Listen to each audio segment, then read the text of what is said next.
registrado. Excelente. Bueno, empezamos. Es nuestra segunda sesión, nuestra segunda semana en este certificado. Me piden, y yo les pido también, en la medida de lo posible y de su voluntad, tratar de tener las cámaras encendidas. Entiendo que por la hora a lo mejor podría no ser cómodo, pero bueno, estamos en un salón de clases. Les agradeceré profundamente a quien decida tener la cámara encendida durante toda la sesión, al menos entonces también durante el pase de lista, para saber que está aquí cada persona y bueno, también irnos ubicando y demás. Y quien quiera, obviamente durante toda la clase o cuando quiera intervenir también, creo que nos da un poquito más de comodidad y de interacción para el tema de las sesiones virtuales, ¿no? Eh, bueno, pues nuevamente bienvenidos. Espero que ahora sí ya estemos un poquito más familiarizados con el sistema de TecMilenio, ya hayan podido entrar a Canvas. No sé si alguien tenga alguna duda o algún comentario para su acceso. Espero que todos ya lo tengan dominado por ahí.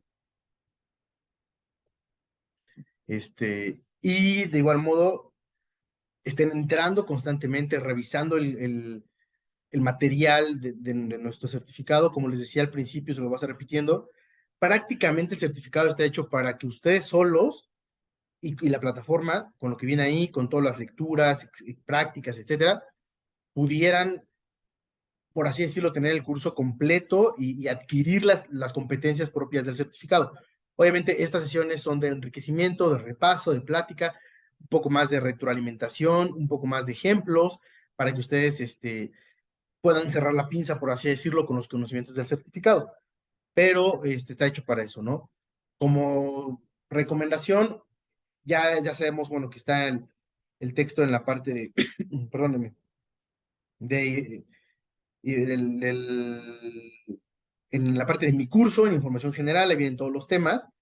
Cada tema son, les repito, nada más es un repaso, 11 módulos, más o menos 11 semanas hábiles de nuestro curso, y cada semana es un módulo. Dentro de cada módulo hay varios temas, 3, 4 o hasta 5 temas algunas veces, que son los que se tienen ustedes que conocer, estudiar, repasar, y dentro de cada módulo hay diferentes actividades que emulan a que estuvieran en un salón de clases, ¿sí? Las prácticas que podrían ustedes hacer o estudiar un libro de texto. Normalmente en los libros de texto, al final de cada unidad, de cada capítulo, hay una serie de actividades que son recomendadas para fortalecer el conocimiento. Son opcionales todas, pero bueno, se les invita a que ustedes en este autoestudio que hacen de ser autodidactas, los vayan haciendo, ¿sale? Para enriquecer esto. No son obligatorios, no se califican, no cuentan como actividades. Las actividades son estas sesiones y los quizzes, que son los pequeños exámenes que tenemos cada más o menos 2 semanas. El día próximo, nada más para recordarles, el límite para hacerlo es el próximo domingo, y así sucesivamente. La evidencia, que es el proyecto final, el trabajo final, por así decirlo, que viene claramente explicado en Canvas, y también el avance de dicha evidencia para que yo tenga el conocimiento de qué tanto están avanzando en estos conocimientos, los pueda corregir o les pueda dar luz verde para continuar como vienen y completar esta evidencia, ¿vale? Nada más era como repaso. Es importante, todas las sesiones tengo que invitarlos a seguir usando el sistema, invitarlos a seguir leyendo. Si un tema no lo entendieron una vez, vuélvanlo a leer, investiguen. Hay en internet, en YouTube, en muchos lados, mucha información que puede enriquecer estos conceptos, ¿vale? Entonces voy a comenzar con la lista, por favor.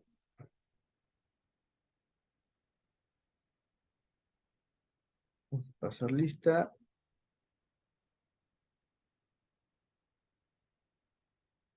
Ok. Empezamos con Pablo Anaya Delgado. Hola, aquí. Gracias, Pablo. Andrea Carolina Hernández Zavala. Presente. Gracias, Andrea. Lucía Rivas Hernández. ¿Quién no está? Maribel Ramírez Franco. Tampoco. Rafael Daniel Acosta. Presente. Gracias. Diana Gabriela Echeverría Ruiz. Perdón, Diana. Ok, Ah,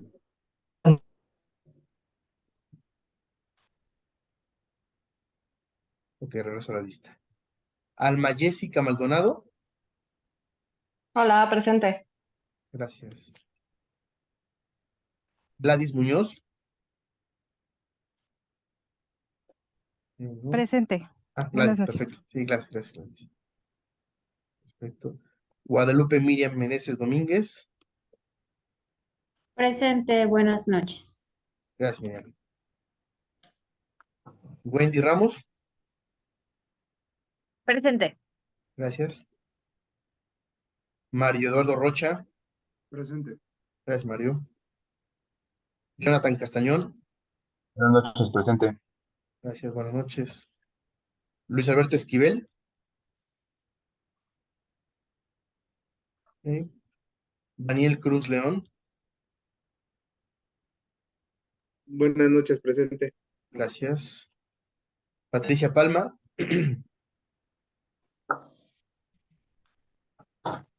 Patricia, no está. Ok. Y Viridiana Rodríguez. Presente. Gracias. Ok, vale. Vamos a dar inicio. ¿Hasta acá hay algún comentario de la sesión anterior, de lo que ya, de las unidades vistas? Ok.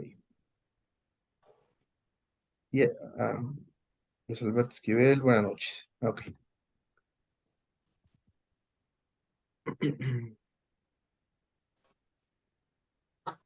Ok, Luis. Ya está. Sí, Luis, gracias. Ahora vamos a compartir.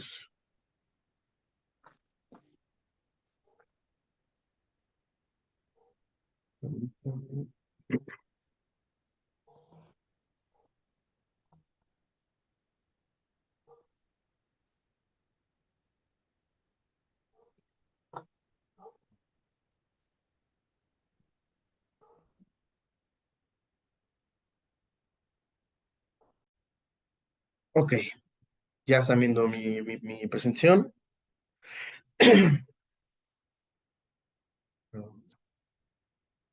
Bueno, aquí fue lo que vimos la semana pasada, mis datos, no sé si alguien tenga alguna duda, ahí están. Bueno, ya sabemos, ahora estamos en la semana 2, el quiz 2, el quiz 1, perdón, es la primera evaluación de los conocimientos que ya tenemos que haber obtenido de las primeras 2 semanas. Digo, ya vimos el marco normativo, todo lo vimos la semana pasada, muy obviamente es a grandes rasgos. Probablemente en el quiz puedan venir incluso temas, o no temas, sino comentarios que quizás yo no hice por el avance de la presentación, pero que ustedes sí deben tener el conocimiento y de que está en la plataforma y que es parte de las lecturas que son obligatorias para cada uno de nosotros. Vale, ahora si empezamos el módulo 2. En el módulo 2 ya vamos a meternos un poquito más a temas regulatorios, por así decirlo, que acompañan a la banca mexicana, que acompañan a las operaciones, de cierta manera. Si alguno de ustedes se encuentra certificado ante la MIP, ya sea la figura 1 o la 3, alguna o más, seguramente esos conocimientos ya los tendrá incluso mucho más estructurados, ¿sí? Esto es una embarradita, por así decirlo, un conocimiento muy general como parte de nuestro certificado, que si bien no nos certifica ante la MIB o ante alguna autoridad, pero nos va a dar una idea más o menos de qué va, en este caso, los organismos auxiliares, que es estas partes regulatorias que van marcando el paso y van marcando el camino hacia donde debe ir la banca o en este caso el sistema financiero mexicano. En el texto de Canvas, que seguramente ya lo vieron, en algunos temas hace reflexiones previas a las explicaciones de los temas. ¿Sale? Hace como esta previo, entonces como una reflexión para después ya enriquecer el concepto, ¿no? Aquí nos habla de los conceptos onshore y offshore. Básicamente, ¿qué es el onshore? Las inversiones realizadas dentro del propio país de residencia o con otro país con un sistema tributario similar. ¿Qué quiere decir? Donde todas las operaciones son reguladas, son regidas por sistemas similares, aunque tenemos diferentes legislaciones y diferentes gobiernos, pero por así decirlo, la línea es la misma. Un ejemplo de eso, yo tengo una cuenta en México, pero por algún motivo también tengo una cuenta en Estados Unidos, pago impuestos en ambos lados de acuerdo a mis ingresos en cada país, a la regulación de cada país, estoy obligado a cuidar mucho el tema de lavado de dinero, etcétera, ¿no? Entonces, estoy en una estructura, por así decirlo, onshore. Offshore se refiere a las operaciones que se pueden realizar en un país distinto al de donde resides, donde obtendrías mayores beneficios. Esas operaciones van desde la apertura de cuentas bancarias, inversiones, seguros, fondos, etcétera, y un crédito también, a la apertura de una empresa incluso. Lugares que tienen estas ventajas son denominados paraísos fiscales, donde, a ver, mucha gente piensa en un paraíso fiscal, ahí no pago impuestos. Claramente va de eso, pero más allá del offshore habla de diferenciar tus obligaciones en este país, obviamente en México, que es donde vivimos, contra un lugar donde ya no tendrías tantas regulaciones y tendrías incluso más beneficios, ahí lo pone. ¿Qué quiere decir? A lo mejor aquí, si tú ante la ley ganas 100 pesos, tienes que tributar, pagar un impuesto del 30%, ¿no? Una empresa.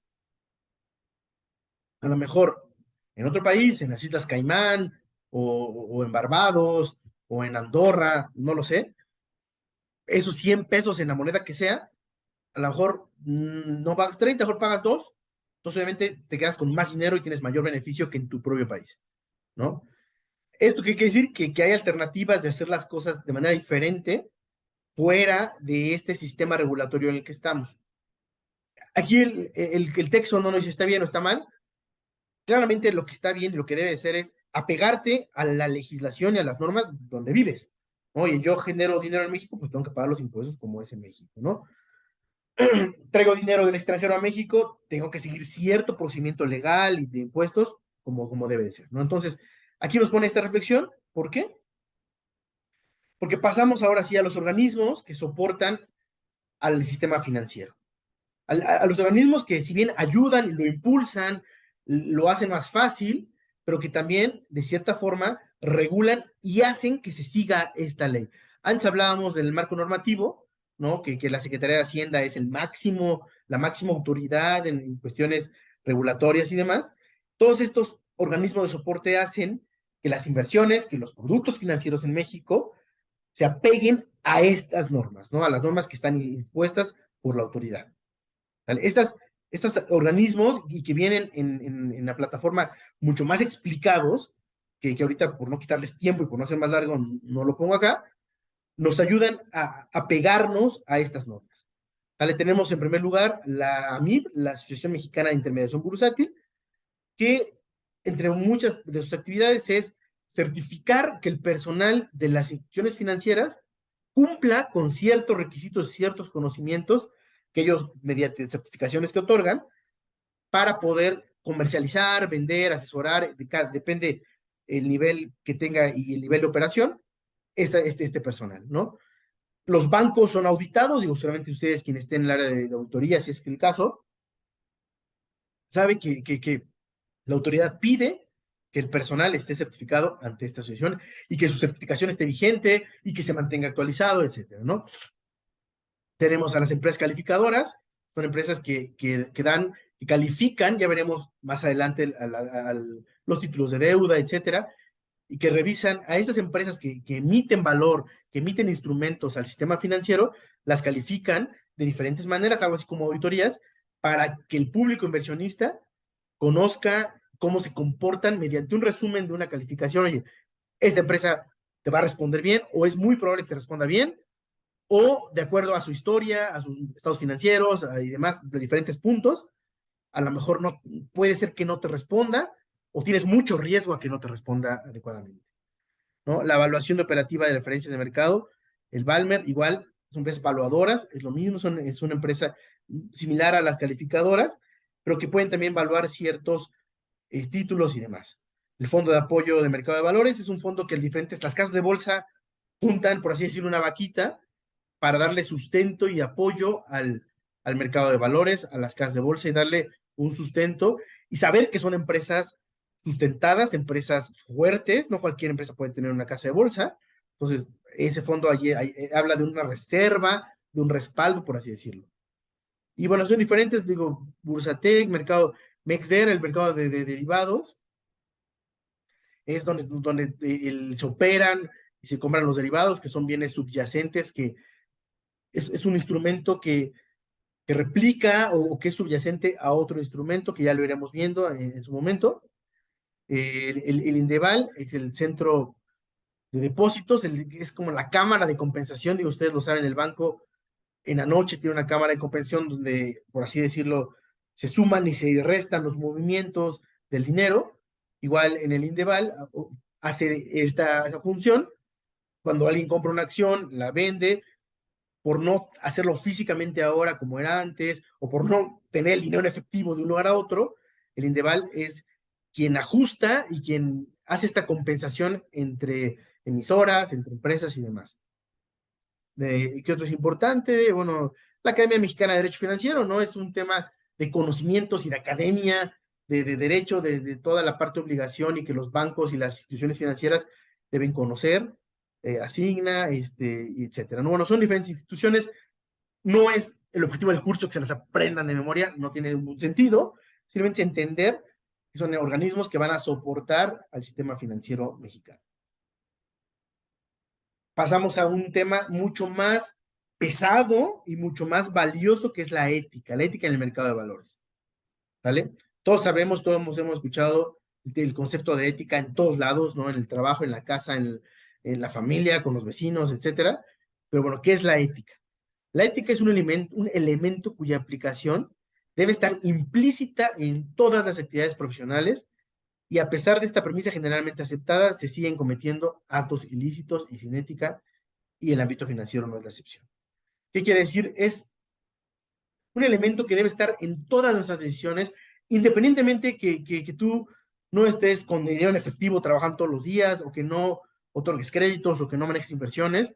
La ética tiene que regular siempre tu actuar, entre el bien y el mal, el decidir qué está bien y qué está mal, qué es lo que la empresa espera de mí, cuál es el código de ética de la empresa, que yo tengo que estar apegado a esto, ¿no? Las líneas que tengo que seguir. Y bueno, hay muchos ejemplos y se siguen cometiendo actos ilícitos, la corrupción y demás, y dentro del ámbito financiero también, en todos los niveles. Obviamente cada vez es más regulado, cada vez está más revisado, hay áreas que quizás algunos de ustedes pertenecen, ¿no? Incluso tenemos compañeros que son criminólogos que están en ese tema de investigar, ¿no? Evitar que nos vayamos por la izquierda, por así decirlo, pero está muy adentro de cada persona, en los valores de cada persona, el saber que debe hacerlo, ¿no? Entonces, es un tema muy reflexivo, cada quien sabe cómo lo hace, cada quien es un tema de introspección, y finalmente son valores que se forman, ¿no? Y valores que como personas debemos tener, y que si alguien no los tiene, pues bueno, o sea, el banco tendrá que darse cuenta y saber de qué pasó y dónde está esto, ¿no? Entonces, ese es un tema medular, incluso en las certificaciones que les comentaba por parte de la MIB hacia el personal de las instituciones financieras. El tema de la ética tiene mucho peso en examinar y en que validar que el empleado tenga este conocimiento y sepa discernir y tomar decisiones adecuadas en base a la ética. Por aquí tengo un video, a ver, denme un segundo, y quiero compartirles.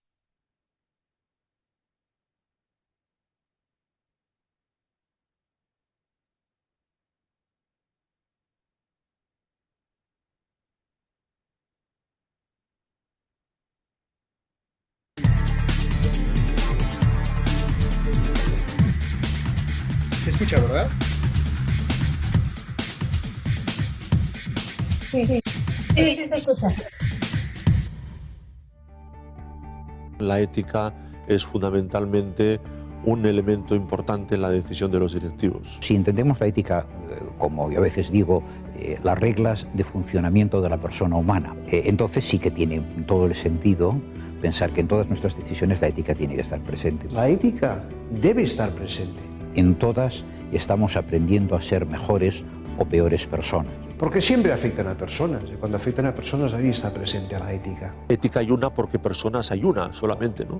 La misma persona con sus mismos principios y sus mismos valores actúa en entornos familiares, en entornos sociales, en entornos empresariales y en ese sentido no hay una doble ética, lo que sí hay es una misma ética que se aplica por la prudencia del directivo que toma las decisiones o por la persona que toma esas decisiones, se aplica de forma distinta en entornos distintos. La toma de decisiones es crucial en la dirección de empresas. A veces son estratégicas, como cerrar o no una planta o abrir o no un mercado. A veces son más tácticas, desarrollando la estrategia.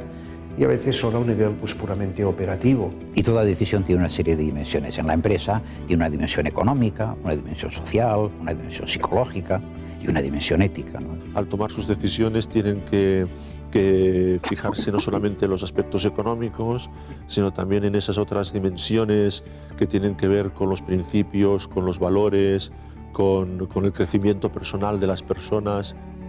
La gente aprende tomando decisiones, porque la gente se hace mejor o peor, desde el punto de vista moral, al tomar decisiones de acuerdo con la ética.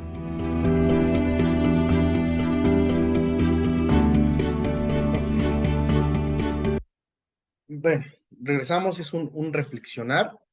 La ética está en todos los actos, en tomar buenas o malas decisiones, en el sentido de lo que es correcto y de lo que no es correcto. Creo que a esta altura todos somos adultos, todos lo entendemos. Es una responsabilidad. Y en todos los ámbitos, digo, a nivel personal no es el caso en este momento, pero también aplica y aplica como personas, aplica como profesionistas, como empleados, como vecinos, como todo, ¿no? Como conductor, como en todos tus papeles, en todas tus facetas de la vida, tú vas tomando estas decisiones entre el bien y el mal. Suena muy ambiguo, pero así es. Tú decides no tomar lo que no es tuyo. Tú decides no hacerle daño a alguien. Pero hay decisiones un poco cada vez más finas en el trabajo profesionalmente, como dice ahí. No es lo mismo de decidir abrir una bodega o no, una fábrica, una máquina, pero quizás cuando tienes que decidir sobre el futuro de una persona o que tu actuar, tu juicio pueda afectar a otra persona, es donde la ética es muy importante, ¿no? Obviamente en el tema bancario, el tema del secreto bancario, hay información que la gente, que los malos, los maleantes afuera están buscando de la banca. Entonces, hay personas que a veces dejan de lado un poco la ética y toman decisiones que si bien no son las correctas, pero encandilados por algo, pues toman esta mala decisión. Entonces, por eso es bien importante y esencial que en todas las personas que trabajan en la banca se aclara y se muestre que conocen la ética y las hacen parte de su vida. Hay dos términos que son muy importantes, la ética y la moral. Como que son ética del griego ethos, alude a los hábitos virtuosos que las personas hacen racionalmente que es piensas y decides hacer el acto virtuoso, hacer algo bien, es de orden interno, es totalmente personal, y su fin es la felicidad y la autorrealización. Tú sabes lo que tienes que hacer, y normalmente cuando actúas éticamente correcto, o sea, cuando haces algo correctamente, te genera esta satisfacción personal profunda, ¿no? No como una satisfacción de que alguien que tomó algo que no es suyo, no necesariamente, ¿no? Y bueno, en la parte moral, que viene del latín mores, se refiere al comportamiento del individuo en torno a sus costumbres, ¿no? Ya va más allá, va más a lo que está acostumbrado a hacer, a lo que la persona conoce, a lo que ha vivido, es diferente, es del orden externo, social, su fin es el bien común, la justicia mediante las leyes, ¿no? Cómo tu moralidad afecta a la comunidad en la que vives, ¿no? El bien común debería de ser nuestro objetivo siempre, el buscar el bien común, donde yo voy involucrado y mi familia y mi alrededor también, buscar que todos estemos bien de la manera más honesta y correcta. Entonces son dos definiciones bien importantes que se van manejando durante todo el curso y dentro de la banca es súper importante tenerlos claros y hacerlos propios. La ética brinda lineamientos sobre principios, situaciones, circunstancias que resolver basados en los actos humanos. ¿Qué quiere decir? La ética se enfoca en los actos humanos. Hay dos tipos de actos en la persona, los actos humanos y los actos del hombre. Los actos humanos son las elecciones libres, donde tú razón y tu voluntad intervienen para que tú hagas algo. Tú decides hacerlo. Tú decides pararte en la mañana todos los días a una hora que quizás te cueste trabajo y decides ir a trabajar. Tú decides desayunar para tener energía. Tú decides cómo te vas a vestir, cómo te vas a arreglar, por qué camino vas a llegar al trabajo, si te vas en coche, si te vas en Uber, si te vas en metro, si estás en camión. Todo eso tú lo vas decidiendo. Tú decides si pasas por un compañero porque está de paso, tú decides si vas a dejar a tus hijos al colegio, etcétera. Son elecciones en las que tú vas pensando. Y más allá, elecciones mucho más importantes, quizás tienes un equipo de trabajo y tú decides la carga de trabajo que vas a imponerles a cada uno en base a sus capacidades, etcétera, de acuerdo a métodos, pero al final lo decides, ¿sale? Tú decides, y lo más claro, si tomar un dinero que es tuyo, que no es tuyo, si hacer que no ves un fraude que va a pasar y lo ves, ¿no? Etcétera, ¿no? Cada quien, de acuerdo a su nivel de responsabilidad, a su tarea, son los actos humanos. Estos que son claramente lo que tu voluntad decide. Igual tú decides si salir en la tarde con tus amigos o no, si quedarte a ver una película, si dormirte temprano o dormirte tarde, etcétera, etcétera, etcétera. Y los actos del hombre derivan de la determinación fisiológica. Tú no decides si te dan ganas de ir al baño o no, ¿vale? Si respirar o no. Si sentir hambre, tu cuerpo lo siente. Ya tú sabrás si te comes una quesadilla o un sándwich, ¿no? Es diferente, o tomas un café o tomas un té. El sueño es un acto fisiológico, te cansas, es un acto fisiológico. Son decisiones que parpadear los ojos, pues también el cuerpo lo hace, ¿no? Entonces son actos del hombre, actos de la naturaleza humana, en el hombre, como ser fisiológico. Y los actos humanos, te digo, es lo que tú decides con tu pensamiento y con tu voluntad. ¿Hasta acá nos tengan alguna duda o comentario? Ok. Entonces, No. la ética va enfocada a analizar, acompañar los actos humanos, ¿sale? Los actos en los que tú tienes ese libre albedrío de decidir cualquier cosa, ¿vale? Dentro de esto, del análisis y del conocimiento de los actos humanos, tenemos conceptos muy importantes, que son estos. Vamos uno por uno. El bien es lo que perfecciona la naturaleza de una cosa o la esencia de la persona, el hacer el bien. Va a sonar muy ambiguo el concepto que voy a decir, pero el hecho que tú hagas el bien en cualquier ámbito, en cualquier decisión de tu vida, te va a ir perfeccionando como persona, ¿sale? Aquí es un tema, digo, suena ambiguo, pero es lo que tiene más valor dentro de nosotros, el hacer el bien. Ya hay temas de generosidad, temas de ser de ser buen vecino, de ser buen hijo, de ser buen padre, etcétera. Ya es mucho más ambiguo y no es el tema en esta plática, que nos podríamos llevar muchísimo tiempo filosofando en lo que es el bien, lo que es el mal, pero al final hay normas que dictan, leyes, normas, reglas, etcétera, para decidir el bien, ¿no? Hacer el bien y no hacer el mal.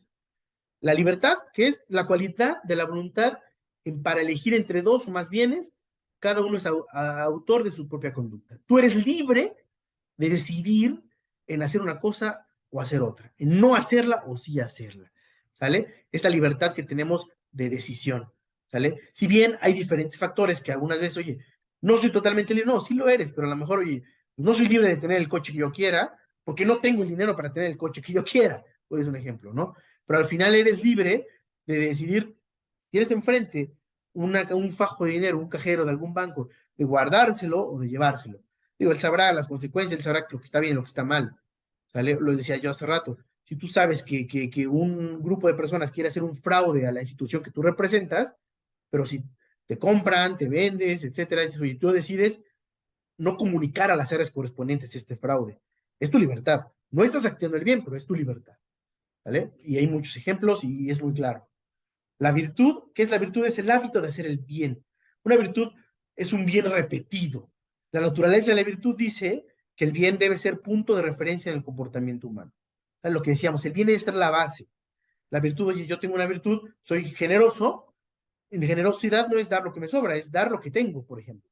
Entonces, yo tengo esa virtud que la he formado, que mis padres me la formaron, que gracias a mi familia la he formado, y soy generoso y doy sin mirar a quién, ¿no? Doy sin esperar nada. Es un ejemplo de virtud. Hay muchas virtudes, le repito, no es tema, pero cada quien deberíamos buscar ser más virtuosos, ¿no? Es un tema muy ambiguo, pero el respeto a las personas es una virtud, que hoy día está tan mermado el respeto entre personas.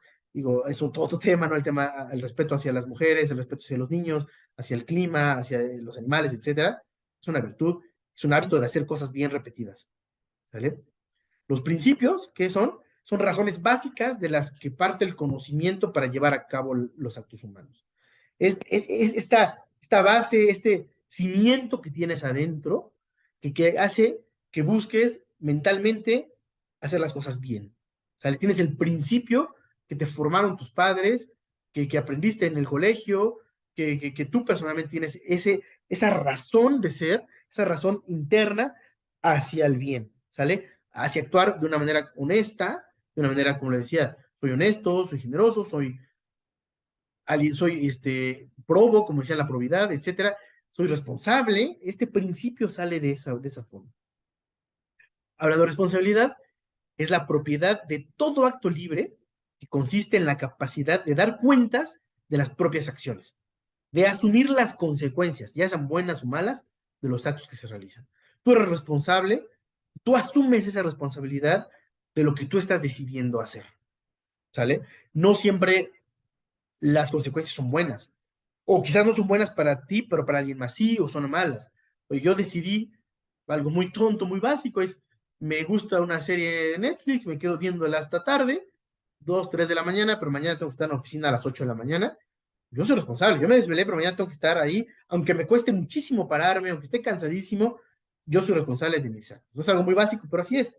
O igual, el cajero que se vio tentado a tomar ese dinero, ese fajo, porque nadie lo vio, porque creyó que nadie lo vio, lo tomó y se lo llevó, él es responsable de eso, de que la ley venga, de que perder su trabajo, de perder incluso su libertad. ¿Sale? Entonces todos somos responsables. Todo esto lo hacemos todos los días, a veces sin pensar y sin darnos cuenta. Pero ese es analizar hacia adentro, como que desenmarañar un poquito lo que hacemos y es en base a lo que hacemos. Quizás hay temas mucho más dolorosos en la sociedad, ¿no? Oye, yo decidí tener un hijo, yo soy responsable de esa personita. Oye, hay muchos hombres que se hacen pues, de la vista gorda, irresponsables y demás.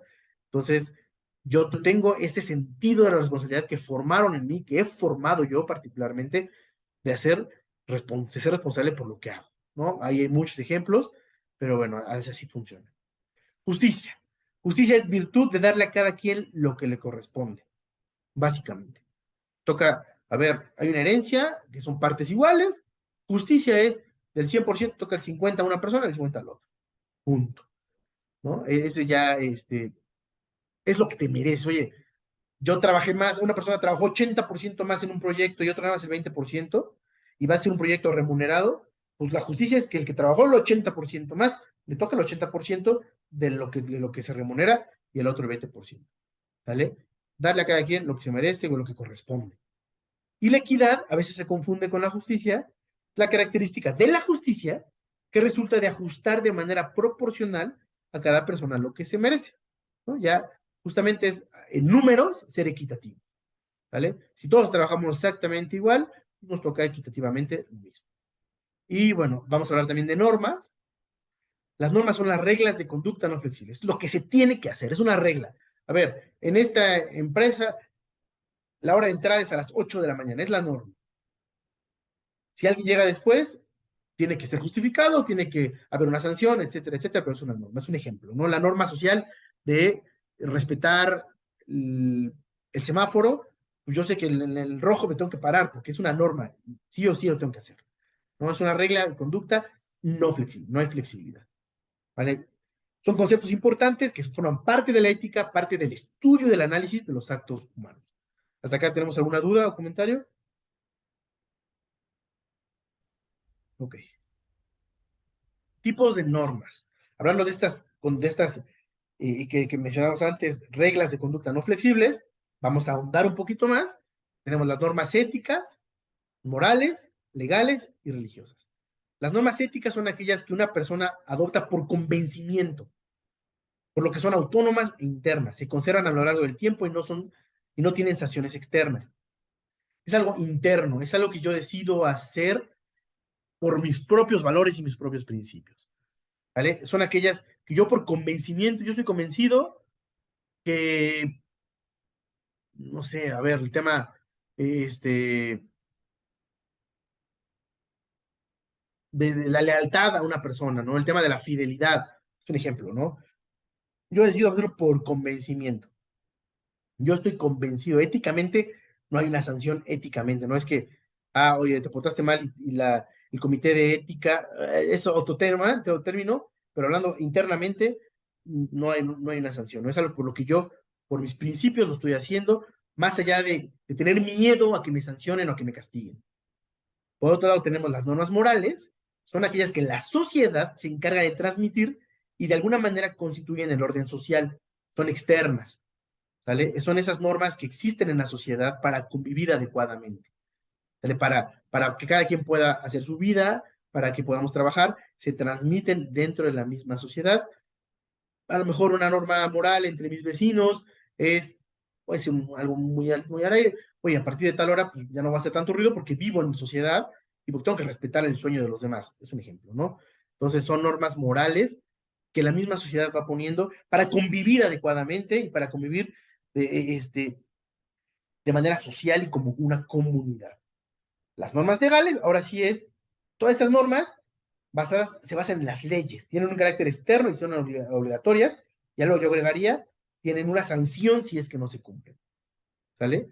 Ahí sí, las normas legales, en la Constitución, en los códigos civiles, etcétera, por ciudad, por estado, por grupo, etcétera, ¿no? Entonces, aquí es no robar, porque si robas, hay una sanción, hay cárcel, punto, ¿no? No hacerle daño a alguien, no matar, manejar a cierta velocidad, porque si no la cumplo, es algo obligatorio, si no cumplo, hay una sanción, ¿vale? Son las normas legales. Si bien puede haber normas que se van conectando ética, moral y legalmente, como el tema de robar, al final yo decido no robar internamente porque es un valor que tengo, que también con eso convivo socialmente porque no le robo a los demás lo que tienen, y legalmente, si yo robo algo, tendría un castigo porque está claramente en la ley de donde yo vivo y de la ley que no lo tengo que hacer, ¿vale? Y tenemos las normas de religión, son las que ya se derivan de la fe que vinculan al hombre con una religión, ¿no? Podemos hablar del tema de los cristianos, de los católicos, el tema de los mandamientos, ¿no? Son normas que si yo decido formar parte de este grupo religioso, pues teóricamente tendría que cumplirlas para ser parte de esto, ¿no? Y para lograr un bien común, el fin final, perdón, el objeto final de la salvación y demás, que es una religión y que impone, ¿no? Cada religión tiene las suyas, hay unas que son universales, como el no robar, no matar, ¿no? El no mentir, parece un tema político lo que estoy diciendo, pero bueno, así es, ¿no? Entonces, así es como se distribuye, les decía, muchas normas forman parte de todas estas, ¿vale? No son aisladas. Es más, el cómo el ser humano las transmite y las vive adecuadamente en cada rubro. Y ya bajando ahora sí a la empresa, que hablamos un poquito del video que les puse al principio, ¿no? La ética de la empresa está determinada por el conjunto de principios, normas y valores definidos por una organización con la intención de orientar el comportamiento de los trabajadores. Estas normas que tiene cada compañía, cada empresa, para lograr el fin y orientar a los colaboradores hacia el mismo lugar, ¿vale? Para la empresa, el fin interno es generar riqueza a los accionistas, ¿no? El fin económico, perdónenme, es, oigan, una empresa nace para generar utilidad, la utilidad es de los accionistas, punto, ¿no? Es muy pragmático, pero es parte de la realidad. Pero también tiene un fin social, proporcionar el desarrollo humano a los integrantes de la empresa, podríamos igual aportarle algo a la comunidad, aportar empleo, generar una economía circular, una economía que todos se beneficien por medio de la empresa, generar un bien común, modernidad, tecnología, etcétera. Un tema social de beneficio para todos. Y para la comunidad, el fin externo es generar riqueza para los integrantes de la comunidad, es el fin económico, ¿no? Que todos trabajando logremos cubrir nuestras necesidades y proporcionar el fin social, el desarrollo humano de los integrantes de la empresa. Entonces, la empresa, para el fin económico para la empresa y el fin económico para la comunidad, que al final una empresa está dentro de la comunidad y aporta este valor a la comunidad en la que pertenece. Por eso, muchos gobiernos buscan y se pelean, por ejemplo, tenemos el ejemplo ahora de de Tesla que se va a poner en Nuevo León, pues prácticamente todos los gobernadores de todos los estados de la República querían a Tesla y, oye, ven aquí que sí tenemos agua, o ven aquí que tenemos esto y tal, porque al final, independientemente que son políticos y lo hacen con un mercado político y con un tema político, socialmente traer una empresa de ese volumen a una sociedad, a una comunidad, va a generar empleos, va a generar bienestar, va a generar que haya más empresas, que las empresas vendan más, y es un círculo muy, muy virtuoso. ¿Vale? Y viendo, vamos de lo general, vamos, si se dan cuenta, vamos siendo un poco más particular, más, vamos hacia lo más que lo que nos toca a nosotros, la ética bursátil, que es para mantener una práctica bursátil sana y ética, todos los involucrados en este rubro deben aceptar estos principios. Aquí son una serie de principios que tenemos: confidencialidad en el manejo de la información, proporcionar al cliente solo información pública, no información privilegiada, no información tergiversada, analizar el perfil del cliente antes de recomendar inversiones. ¿Para qué? Para que sea lo más adecuado y no lo que el ejecutivo quiera vender. Ah, es que tengo que vender porque es un producto nuevo, esta nota estructurada y se la vendo a todos. No, así no funciona. Llevar un control de las operaciones, saber bien qué es lo que se va haciendo, evitar que el promotor sea cotitular de cuentas de parientes, ¿no? Evitar conflicto de intereses, evitar el uso de información privilegiada, actividades de supervisión contraloría normativa, asesoría y orientación al personal institucional. ¿Vale? Son diferentes prácticas que nos hace que la práctica bursátil genere buenos resultados. ¿Sí? Si bien no podemos ver el futuro, nadie va a garantizar rendimientos, pero al final se va a actuar de manera ética y de manera lineal, por así decirlo, hacia los objetivos. ¿Sale? Sin malos tratos, sin ventajas, sin ser ventajoso, sin ser tramposo, vamos hacia los buenos resultados en esta ética y en esta práctica bursátil. Hay algunas políticas para el manejo de la información que es básico, de acuerdo a la MIB, que les decía yo, que es la Asociación Mexicana de Intermediación Bursátil, que pone estas reglas, que pone estas políticas, que certifica al personal, y dice que es deber del profesional bursátil cumplir estrictamente con ciertas políticas. Digo, no voy a andar tanto, no quiero aburrirlos tampoco, y son temas que están en la plataforma: determinar el perfil del cliente, evitar conflicto de intereses, ¿no? Y cuando existen conflictos de intereses entre el promotor y la institución, debe prevalecer el interés del cliente por encima de cualquier otro, ¿no? Es salvaguardar información. Tenemos información muy sensible de los clientes, tenemos la obligación ante las autoridades de que esta información esté salvaguardada de la mejor manera. Evitar el uso de información privilegiada. Si por algún motivo te enteraste de algo, pues evitar que esto se esparza, se disemine, si no está todavía difundida a nivel oficial. ¿Vale? Todo esto, para quien ya está certificado ante la MIB y demás, probablemente ya lo escuchó, ya lo vio. Nada más es un poco, como les decía, vamos tomando diferentes partes de estas certificaciones. Ok, hasta acá terminamos el tema de ética. No sé si tengamos algún comentario o algo que quieran platicar acerca de esto. Ay, perdón. No, ¿No? muchas gracias. Es un No, tema gracias. No, muchas gracias.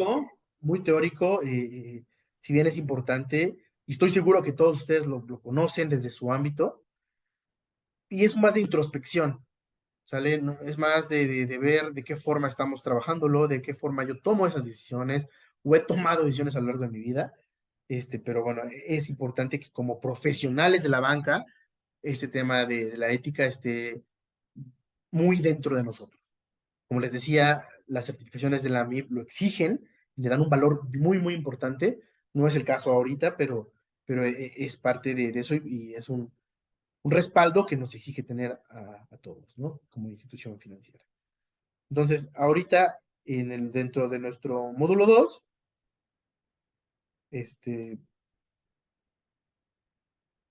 ya vimos los organismos auxiliares de apoyo al sistema financiero, la ética en el mercado de valores, y ahora vamos con dos temas que van de la mano, que son diferentes, pero que es el mercado de deuda y el mercado de capitales. A mí me gustan mucho, son muy interesantes, porque es lo que se comercializa en esta parte bursátil. ¿Alguien tiene idea de qué es el mercado de deuda, qué es un instrumento de deuda?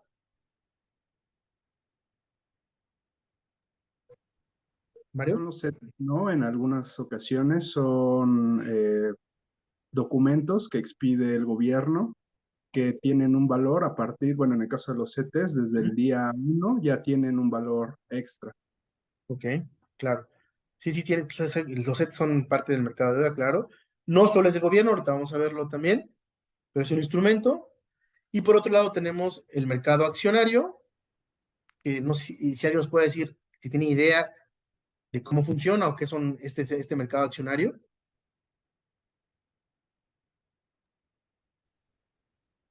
Es cuando las empresas se emiten como a la bolsa una parte de ellas y eso le genera como rendimiento a las personas que las adquieren. Ok, sí, sí, sí, veo más o menos, no es un rendimiento como tal, como tú vas a la sucursal del banco y dices, oye, tengo 100 pesos, quiero invertirlos, acabando mi pagaré voy a tener 101, me dio un rendimiento, no, sino cada empresa tiene efectivamente sus acciones, legalmente todas las empresas están constituidas ante un notario, no todas son públicas, pero están formadas por acciones, quien decide ser público sale al mercado y le pone un valor a sus acciones, no sé, vale 20 pesos. Entonces yo, Aarón, compro hoy esa acción de 20 pesos y en el mercado vamos viendo, la empresa va creciendo, entonces en un mes yo digo, y quiero vender mi acción, pero ya no la voy a vender en 20 pesos, lo voy a vender en 21. Entonces la pongo en el mercado, oye, vendo 21. Entonces el precio va subiendo y él me dice, Juan, me dice, oye, yo te la compro a 21. Entonces yo ya gané un peso, ¿no? De rendimiento, por así decirlo. Pero bueno, vamos Es a lo, ahondar, ya voy a compartir la presentación. es lo que hizo Telmex, ¿no? O sea, cuando empezó a entrar al mercado de valores, que vendió sus acciones muy bajo y después todavía hasta hace aproximadamente 7 años, ¿Sí? la gente estaba comprando acciones porque habían subido y te compro tus acciones, porque era Exactamente, que ni exactamente, siquiera justo. compraban acciones, era nada más comprar Sí, el como servicio. papeles. Te volvías accionista. Es correcto. Sí, sí, sí, tal cual así funciona. Hoy día incluso hay mucho mercado, pero se ha vuelto mucho más accesible. Ahorita hay por ahí un video que habla de esta historia, pero es bien interesante. Hoy día tú te metes en alguna página de internet de un banco incluso o de alguna institución y puedes darte de alta y decir, oye, tengo 10,000 pesos y voy a comprar acciones de Cemex, de Bimbo, o incluso en Estados Unidos, ¿no? De Amazon, de Microsoft, a tales valores. Hoy valen tanto, ya tengo mis 100,000 pesos en las acciones y va fluctuando, ¿no? Entonces, si mañana subió de valor o al revés, perdió, tú tienes la pérdida, ¿no? Tú absorbes esa pérdida, si bien sigues teniendo el título, pero a menor valor, ¿no? Hasta que tú decides venderlo por ese precio. Si el mercado no lo acepta, pues nadie te lo va a comprar y le tendrías que irlo bajando si quieres venderlo ya, ¿no? Entonces, pero si tú ves que el mercado está subiendo, quiere decir que esa acción ya vale más, pues pones la tuya a la venta también para tener esa ganancia. Vamos a ahondar un poquito más ahorita en la explicación para que quede claro.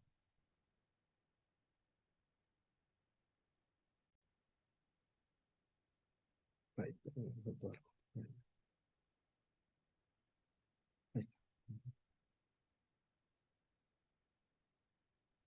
listo. Vamos a la presentación de nuevo.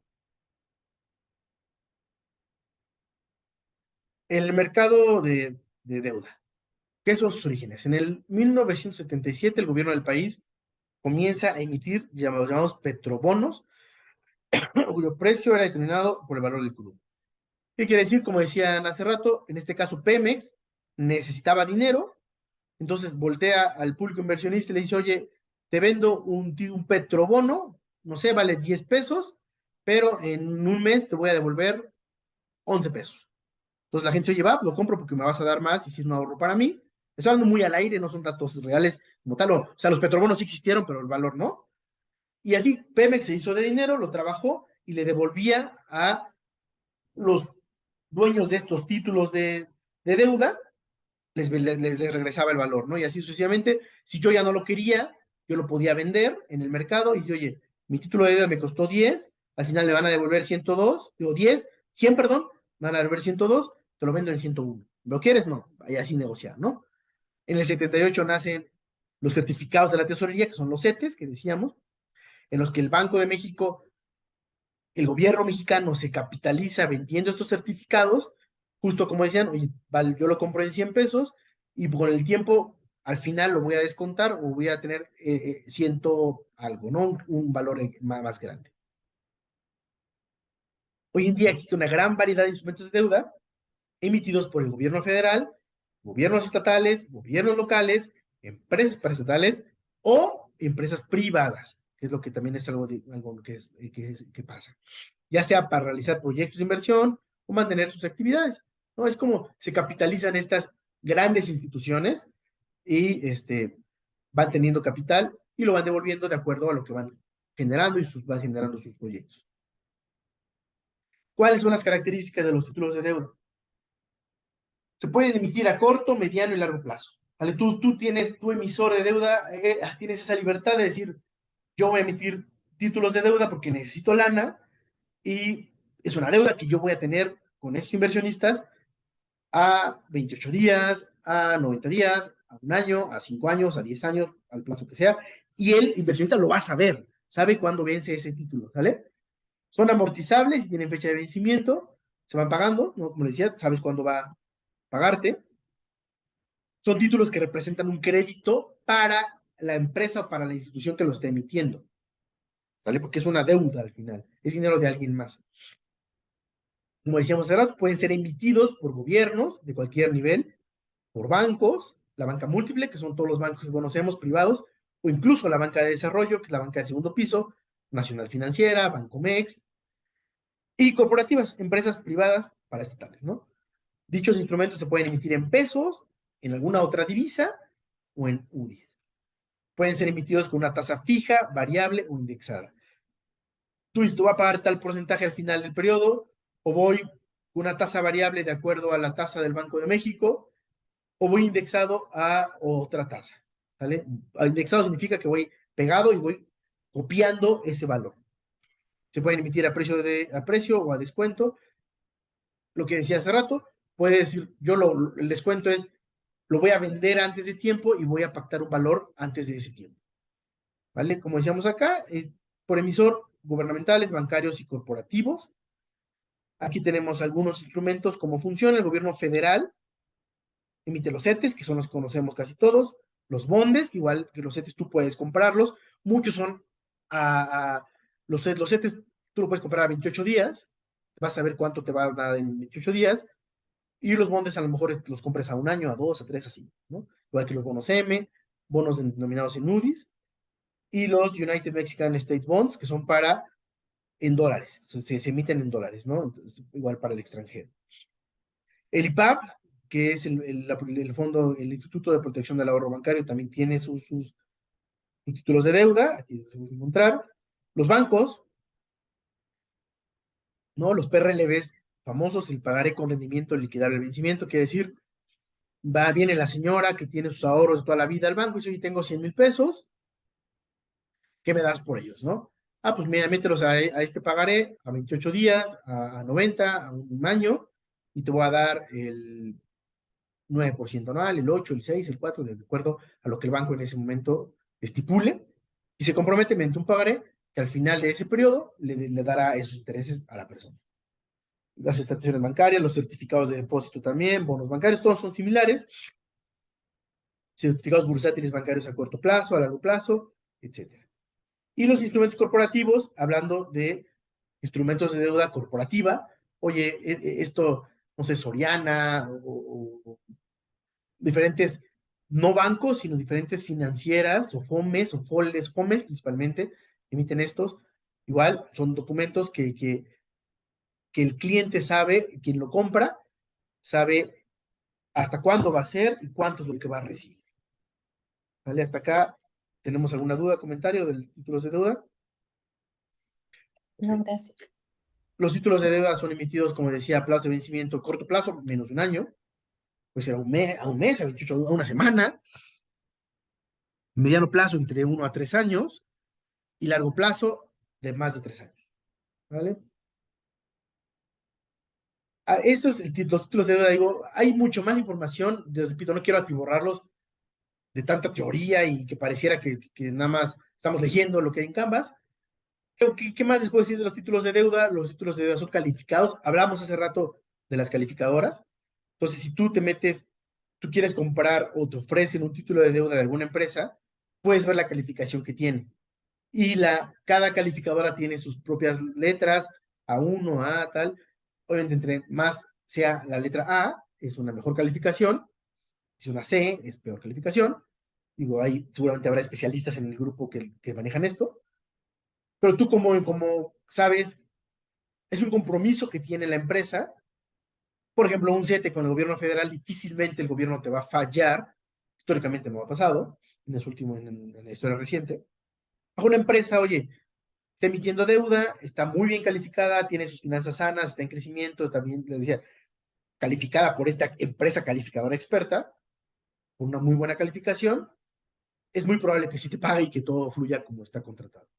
Algunas tendrán errores ahí por ahí que están registrados, entonces, bueno, tú sabrás, quizás te ofrece más rendimiento, pero tendrás esa incertidumbre de saber qué va a pasar al final del pagaré, al final del título de deuda, que está el compromiso de pagar, ¿no? Así es como funcionan, se comercializan y funcionan dentro del mercado bursátil también, perdón, y básicamente es un título de deuda. Y ahora algo bien interesante, el mercado de capitales. Este me gusta mucho a mí, es muy, muy interesante. Y nos hablaba, como les decía, en el texto, nos da una introducción, una frase de reflexión, algo, para que entendamos qué está pasando y qué fue lo que pasó, ¿no? Nos habla aquí de una reflexión que dice, un día de cierre en el mercado de valores. Hubo un suceso por ahí en el 23 de marzo del 94, que seguramente todos saben, quizás algunos de ustedes eran muy, muy chicos, pero fue el asesinato de Luis Donaldo Colosio, un candidato a la presidencia con la mayor tendencia en ese momento, posibilidad de ganar, lo matan, ¡pum! ¿No? Entonces, genera un revuelo a nivel nacional, es un escándalo de toda la naturaleza. El 23 de marzo ocurre eso, un martes. El 24 de marzo el gobierno federal, encabezado por el presidente, determinó que los mercados accionarios y divisas no iban a abrir, como fuera un domingo. Lo hacen tratando de calmar las aguas un poquito y de que no todo fuera un caos, dejar que pasara un poco y ver cómo reaccionaba el mundo, porque también es un tema mundial, y ver qué pasa, ¿no? La Bolsa Mexicana de Valores se ubicó en las 2.543 unidades, el día en que asignaron a Colosio, y el 25 de marzo ya estaba en 2.520. ¿Qué son estas unidades? Vamos a hablar, es un índice que habla de un grupo de acciones representativas de esa bolsa de valores, representativas del país donde están, suman, y estas unidades, si va cayendo, significa que el valor de esas acciones en promedio está cayendo. Entonces habla de que algo no está bien, ¿no? En resumidas cuentas, sin ser tan técnico, es como funciona. El Producto Interno Bruto después de la muerte de Colosio registró una caída del 5.72%. El miércoles 30 de marzo salieron del país 1.231 millones de dólares. ¿Vale? Hay mucha inversión extranjera, se fue. Al no saber qué va a pasar, uno es no saber qué va a pasar y otra es el temor de qué está pasando en México, ¿no? Matan en un evento público a un candidato puntero, oye, algo en la política mexicana no está bien. Digo, nosotros como mexicanos lo sabemos y creo que a la fecha la política mexicana no está bien, ¿no? Pero eso es tema de otra mesa y de otra clase. Pero los extranjeros lo analizan todo. Y un evento de esta magnitud hace que inmediatamente se vayan estos millones de dólares. Los inversionistas nacionales y extranjeros sacaron su dinero, ¿no? Como decía ahí, para invertir en otros lados. Yo, bueno, siendo mexicano, con un capital fuerte, sabes la realidad de tu país y mejor me voy a Estados Unidos y me voy a otro lado, ¿no? La devaluación del peso se dio durante los primeros días del gobierno del presidente Ernesto Zedillo, que fue quien suplió a Luis Donaldo Colosio como candidato y quien ganó en ese momento por parte del PRI. Y fue el error de diciembre, ¿no? La devaluación del peso se hace inminente. Desencadenó una serie de acontecimientos que causaron alzas en las tasas de interés y obligaron al gobierno a pedir miles de millones de dólares en asistencia financiera al Tesoro de Estados Unidos, al Banco Mundial, a endeudar al país, ¿no? Un hecho tan importante cómo replica, cómo afecta, es esta reflexión en esto, ¿no? En el mercado. No es un tema directamente, no se robaron un banco, no asaltaron el Banco de México, no mataron al gobernador del Banco de México, pero es un evento político que tiene muchísimo impacto y que todo es como una cadenita, como un dominó, un efecto dominó, que al final a la par va afectando y va generando diferentes problemas. Ahora sí, el mercado de capital. También se le llama mercado accionario. Se ofrecen y demandan fondos, dinero, se compra y se vende, y permite el financiamiento de las empresas. Aquí nos hace un inversor, es decir, yo tengo dinero y yo se lo voy a transmitir al emisor, a la empresa que necesita dinero. Una empresa pública que cumple ciertas características y que está en la Bolsa Mexicana de Valores ya listada, necesita dinero para proyectos, para seguir creciendo, y mediante la venta de sus acciones, vende estas acciones a quien las compra, lo hace socio, y si este socio decide comprar una acción en 100 pesos hoy, y esta empresa va creciendo, yo tengo mi acción de 100 pesos, la tengo ahí, pero mañana en el mercado esta acción ya vale 101, pasado mañana 103, 104, porque la empresa va bien, y públicamente está bien, está generando, se ve. Yo decido quedarme con esta acción a largo plazo, esta empresa tendrá la obligación de pagarme una utilidad de lo que está generando. Yo soy socio, quizás en un punto 0.00001%, pero soy socio de la empresa. Cada empresa tiene sus políticas y sus procedimientos para el pago de dividendos, algo así como el pago de PTU, ¿no? De las utilidades, pero así funciona. Es una forma de ganar mediante las acciones por medio de los dividendos de empresas que van creciendo. Funciona igual en México, en Estados Unidos, etcétera. Compro una acción de Amazon, una acción de Tesla, que son las famosas, ¿no? De Facebook, de Google, etcétera. O de una manera más de este trading, ¿no? De esta compraventa, es decir, compré una acción de Amazon hoy, sé que Amazon está creciendo, sé que tiene buenas noticias, sé que está bla, bla, bla, cosas buenas, y en 15 días ya vale el doble, pues la vendo, y ya tengo el doble de lo que invertí, y gané. Quizás no llegue al momento porque ya se la pasé a alguien más, y ese alguien más, al momento de los dividendos, recibirá esa ganancia, pero yo ya con lo que gané es suficiente, ¿no? Y obviamente, al revés, si yo compro una acción que hoy vale 100 pesos, pero algo pasa, hay escándalos, la empresa no va bien, hay algo que yo no sabía, y mañana la empresa pues ya vale menos, ¿no? La acción vale 90 pesos, y va bajando 80, tal. Si yo decido venderla en ese momento, de mis 100 pesos que me costó, voy a recuperar 80, ya tuve una pérdida de 20 pesos. Pero la pérdida no la voy a tener hasta que venda. Ojo, porque yo sigo teniendo una acción. Entonces, me puedo esperar y en el largo plazo, esas inversiones son de largo plazo, ya sea yo solo, como les digo, hoy día cualquiera lo puede hacer, o asesorado por alguien que conoce el mercado, que conoce la tendencia, que hace análisis estadístico y demás, que puede ayudar a mi unidad, ¿no? En general, así funciona el mercado de capital en las bolsas de valores. Les voy a pasar este video que también está interesante para que conozcamos cómo funcionaba este mercado, esta compraventa de acciones y cómo funciona hoy, que les decía yo, en internet yo puedo entrar a un broker que es como un banco y decir, oye, quiero comprar mediante tu apoyo, tu intermediación, acciones y demás. Vamos a verlo y platicamos después.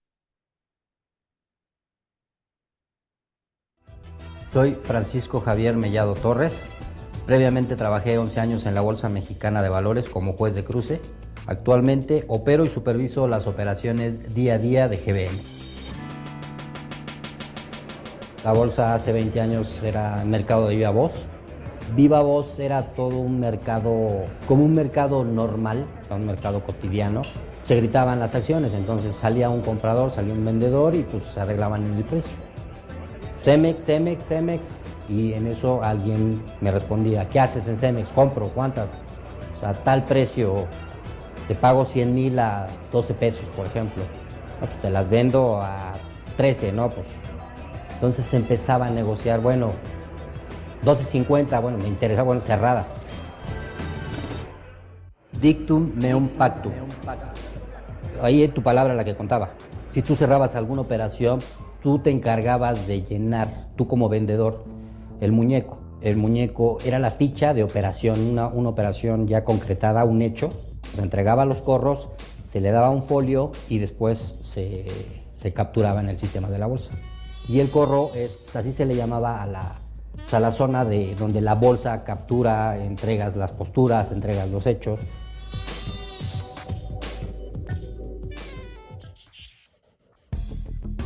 El remate empezaba a las 9 de la mañana y cerraba a la 1 de la tarde.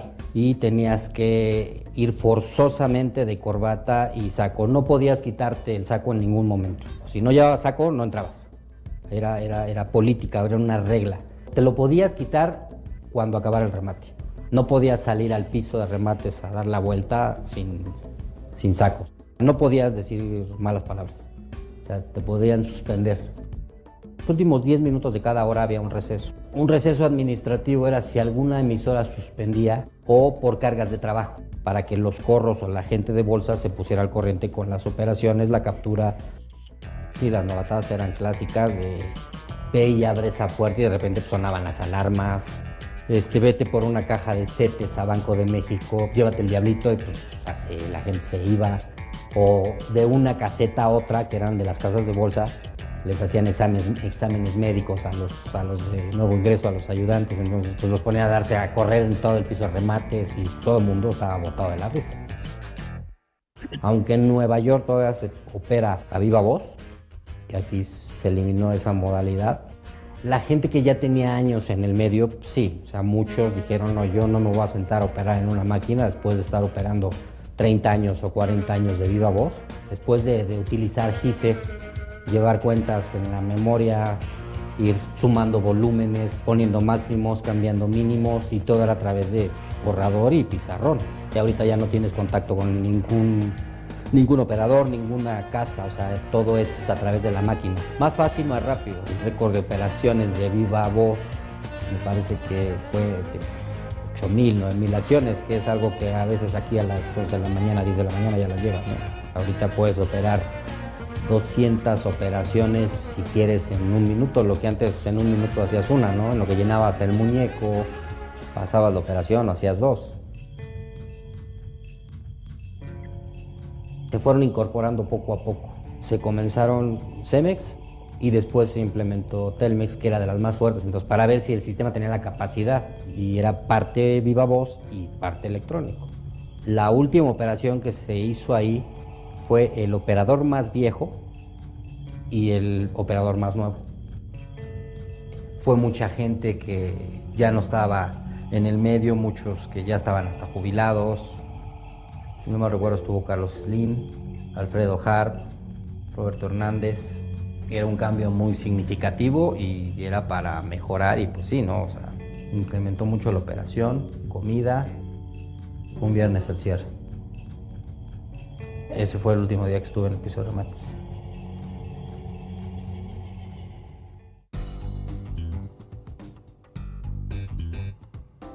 Después ya no había viva voz, pero sí había operación electrónica. Entonces íbamos de todos modos al piso de remates, pero ya no a gritar, ya a sentarte en tu caseta y a operar desde ahí. Todos los días va mejorando, ¿no? La forma de operar. Vienen nuevas cosas, nuevos proyectos. Ahorita puedes operar desde un Bloomberg, un home broker que antes, bueno, ni en sueños, una gente común, digamos, podía mandar una orden y que se fuera directamente al Centra. El operador era estrictamente el que operaba. No importa cuánto cambie la forma de operar, lo que permanece es la palabra. Dictum meum pactum. Tendencias. Internacional. Bueno, como pueden ver, esa es la evolución de nuestra bolsa mexicana Puede de valores interpretar en México. Como antes, seguro lo habían visto en la tele y era eso, ¿no? Yo compro Walmart, yo vendo Cemex, yo compro, te ofrezco tanto. Hoy día, pues es en la computadora, ¿no? Tú pactas, oye, te metes, tengo 100,000 pesos, puedo comprar la que yo quiera. Entonces, oye, veo que está fluctuando el valor de Walmart en 100 pesos, bueno, le ofrezco 99. Puede ser que sí, no, o sea, ya todo es digital, ¿vale? Ya cualquiera, digo, hay riesgo de que alguien sin conocimiento, sin esta experiencia, sin conocimiento, sin un análisis previo, pues bueno, entre y como en Las Vegas, ¿no? A jugar. No es lo ideal y no es para lo que está hecha la bolsa, pero pudiera ser, ¿no? Hoy día, decía, todo es digital, la persona que acaba ahí, cambia, ¿no? La bolsa sigue existiendo como institución, todas las empresas estas que dan soporte y que ayudan están ahí. Si alguno de ustedes se ha certificado ante la MIB, perdón, probablemente haya ido físicamente a hacer el examen o algún curso a las instalaciones de la bolsa en la Ciudad de México. No, claro que existe, está ahí, toda la información está ahí, pero ya desde la comodidad de tu casa, de tu oficina, lo puedes hacer, ¿no? Ya el resultado será otro, ¿no? Ya eso no lo sabemos, nadie puede ver el futuro, pero quien hace un buen análisis, quien sabe, quien conoce estadísticamente, matemáticamente, puede tener muy buenos resultados. ¿Vale? Hasta acá nos tengamos alguna duda acerca del mercado accionario, el mercado de valores. No, gracias. Vale. Bueno, características de estos instrumentos. Fecha de emisión es la fecha de oferta pública o la colocación indefinida, ¿no? ¿Qué quiere decir? Hoy salió X empresa salió a la bolsa, hoy es pública, pues la gente puede empezar a pactar. Oye, la empresa pone que su acción vale 45 pesos, si el mercado no lo cree así, nadie los va a pagar. O el mercado lo cree así porque es una empresa muy fuerte, muy pujante, con excelentes estados financieros, etcétera. Bueno, hacia dónde va, ¿no? La colocación es indefinida, ¿qué quiere decir? Yo tengo mi acción y nada me obliga a venderla, salvo que haya una empresa que se desliste, que diga, voy a comprar todas las acciones de mi empresa, porque ya decidí corporativamente salirme de esto, ¿no? Pero son otras situaciones. Rendimiento, como te explicaba hace rato, es por el pago de dividendos. Al ser socio de la empresa, yo debo recibir un porcentaje de las utilidades y por la venta de la acción. Forma de liquidación en 48 horas, quiere decir, si yo quiero comprar, o sea, sí puedo comprar y vender, pero si quiero hacer líquido ese dinero, me tengo que esperar 2 días, por así decirlo, para poder tener ese capital. Liquidez del papel implícita en la volatilidad, o sea, es líquido en el sentido de comprar y vender. Factores que influyen en la oferta y la demanda, claramente, y les decía hace rato, la situación financiera de la empresa. Sus ventas, sus costos, su utilidad, su activo, el pasivo, los inventarios, ¿no? Es un análisis que tengo que ver si es una empresa que va creciendo, si va creciendo sin control o va creciendo paulatinamente. Factores políticos, ¿no? ¿Y dónde está la empresa? ¿Cómo está la política? Hablamos hace rato del asesinato de un candidato. ¿Cómo está? Económicos, la sociedad, sociales, internacionales. Oye, esta empresa fabrica papel y a nivel internacional el precio del papel está afectado, ¿no? O debido a la guerra en tal, el tema del petróleo, esa empresa tiene que ver con los derivados del petróleo, entonces a lo mejor se va a ver afectada, no lo sé, ¿no? Son muchos factores que determinan la oferta y la demanda y el precio. ¿Cómo es la información financiera en estos instrumentos? Reporte trimestral de estados financieros de la empresa. Las empresas están obligadas, es lo que decíamos y creo que es parte de la evidencia. Las empresas que, perdón, que son públicas deben publicar, vale la redundancia, en Internet en este caso, sus estados financieros. Cada 3 meses. Ahorita debe estar de todas estas empresas el cierre a diciembre del 2022 y ya deben estar, bueno, al terminar el mes de marzo, se construye el estado financiero del primer trimestre del año. Y su informe anual, cada año, de cómo fueron sus ventas, sus ingresos, todos sus índices financieros, ¿no? Que el índice de liquidez, rentabilidad, etc. ¿No? Son análisis muy completos que vale la pena meterse, leerlos, porque nos dan esta radiografía, esta fotografía de la empresa. Derecho de valores patrimoniales y corporativos. Patrimonial, que eres dueño de una partecita de la empresa, y corporativo, eso depende de cada empresa. Oye, yo tengo una acción de Cemex, puedo ir a las asambleas de accionistas, pues a lo mejor no te toca todavía por el valor que tiene. Oye, compré 1 millón de acciones, bueno, mejor ya, ¿no? Depende cada empresa y cada historia. Los instrumentos que se negocian en el mercado de capitales son la renta variable, que básicamente son las acciones comunes ordinarias, y diferentes instrumentos que van, perdón, de la mano de estas acciones. Pero lo principal son las acciones. Hay otros activos que podemos ver, digo, ahorita por la hora, ahorita platicamos, porque son activos principalmente acciones, ¿no? Fibras, que son fondos que que invierten en diferentes bienes raíces, ETFs que son instrumentos indexados a otro instrumento, CKDs que son para proyectos inmobiliarios, proyectos de infraestructura, y el financiamiento de deuda o la renta fija, que es el que hablábamos antes. ¿Por qué renta fija? Porque en esta el cliente sabe qué es lo que va a recibir. Desde el principio que compró ese instrumento, sabe que le va a pagar el 10, el 15, el tal porcentaje en X tiempo. Y hay diferentes papeles, ¿no? En la inversión de renta variable no sabes.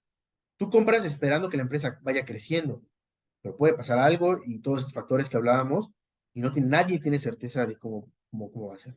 Podemos analizar el histórico, podemos analizar el entorno, podemos analizar la parte financiera, podemos analizar muchas cosas, pero no hay una certeza.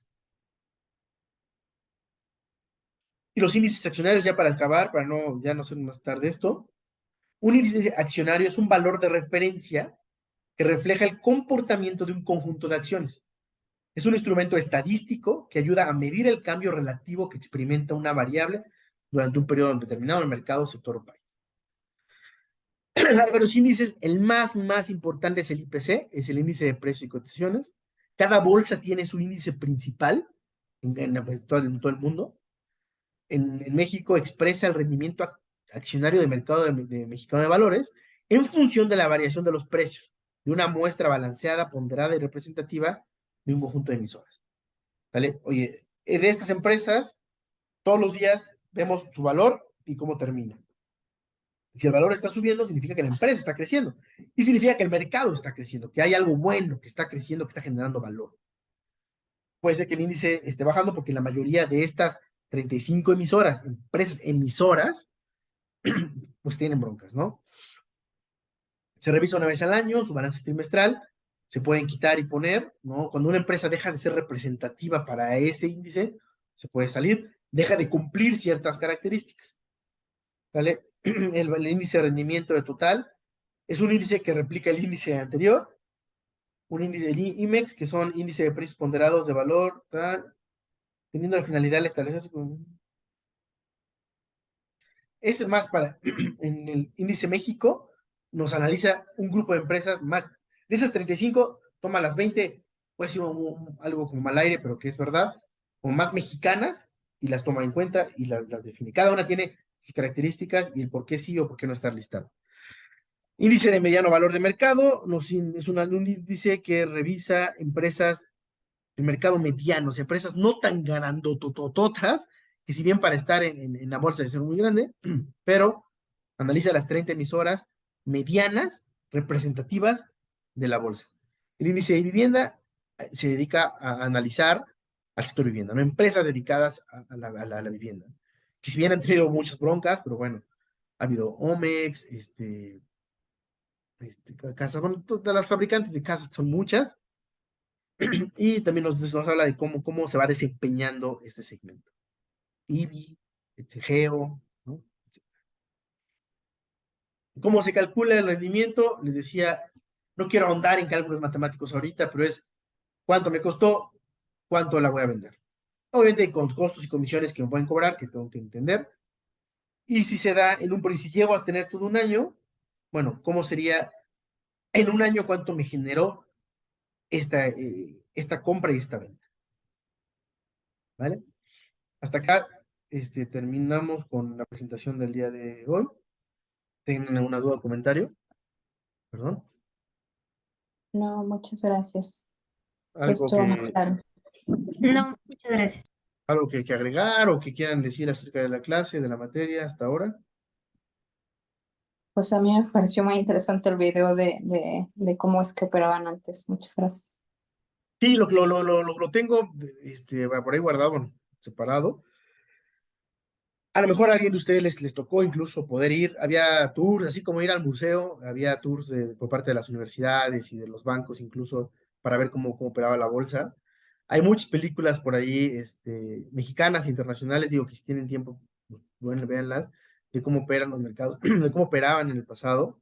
Hay una mexicana tal cual, digo, con todas las reservas de una producción mexicana, se llama El Efecto Tequila, que habla del 94 y de cómo un corredor de bolsa compra y vende y especula y demás, y no había tantas regulaciones como las hay ahora, tantas reglas, se aprovecha de eso y por ahí hace unos negocios. Perdón. Fue evolucionando ahora hasta eso, ¿no? Hasta el poder desde tu casa, tu computadora, operar y comprar y vender. Digo, hay mucho riesgo porque no sabes qué va a pasar. Hay instituciones especializadas, todos los bancos tienen su casa de bolsa, su banca privada, especialistas en esto que seguro igual y conocen ustedes algún compañero que haga eso, pero pues nadie tiene la certeza. Al final es un mercado bien interesante, muy, muy interesante. Hay diferentes movidas adentro de este que no es parte de nuestro curso, pero que replican y dan mucho valor y ayudan y generan este movimiento económico, ¿vale? Entonces, hasta acá, bueno, ya casi 1:30, no les quito más tiempo, nada, les repito, tenemos el quiz, para como límite el domingo. Sí lean, estudienle, no sé si alguien ya lo hizo, léanlo, chéquenle bien para que puedan, es una calificación que ahí sí yo no puedo moverle nada, porque se da y se queda guardado, ¿no? Entonces es parte de la calificación para que lo tomen en cuenta. Tenemos el chat que nos hicieron en el Centro de Competencias de TecMilenio. Cualquier cosa pueden escribir ahí. Igual, con toda la confianza, pueden mandarme correo electrónico o mensaje. Correo electrónico desde sus correos, donde quieran. Mensaje al celular o al WhatsApp. O mediante Canvas hay un botón que dice mensajes al profesor o algo así. Por ahí. Yo tengo la obligación de leerlos todos y contestarles lo más rápido posible. Entonces, pues hasta aquí le dejamos. No sé si alguien tenga alguna duda, algo más, comentario. Estoy para servirles. Muchas gracias. Yo tengo una duda. Dime. Respecto al quiz, está en Canvas y sí, ¿verdad? Sí. Sí, ahí ¿Qué nombre aparece? hay una tacita tal cual en tareas. Si no me equivoco, déjame revisar. Voy a moverme nada más. Digo, si alguien ya quiere retirarse adelante, ya acabamos. Nada más voy a revisar cómo se ve. Me seca la garganta, perdón.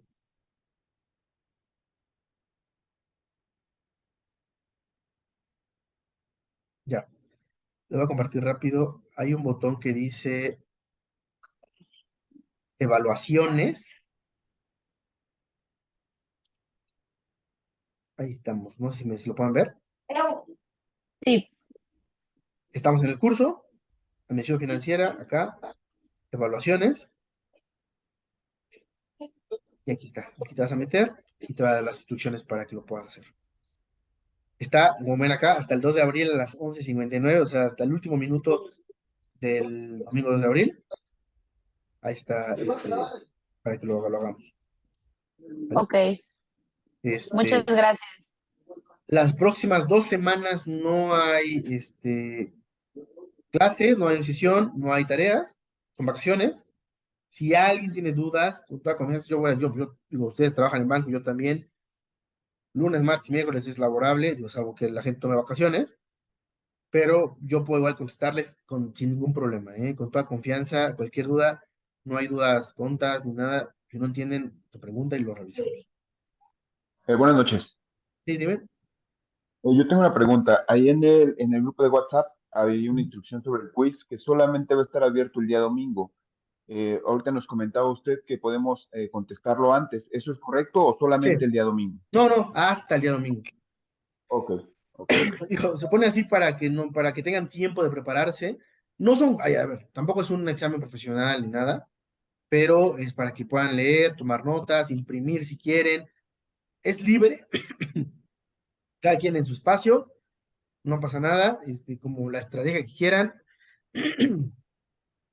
Mientras lo hagan, ya vamos cumpliendo con... Está hecho para eso. O sea, el TecMilenio sabe que son evaluaciones que se hacen a distancia, entonces cada quien tiene la obligación de cada uno hacerlo y cumplir con esa parte del ponderador de la calificación. Perfecto, gracias. ¿Vale? Gracias. Pues bueno, les agradezco mucho, estoy a sus órdenes para lo que se ofrezca, espero de verdad haberles transmitido algo y pues estamos en contacto. Descansen. Buenas noches. Gracias. Buenas noches. Buenas noches.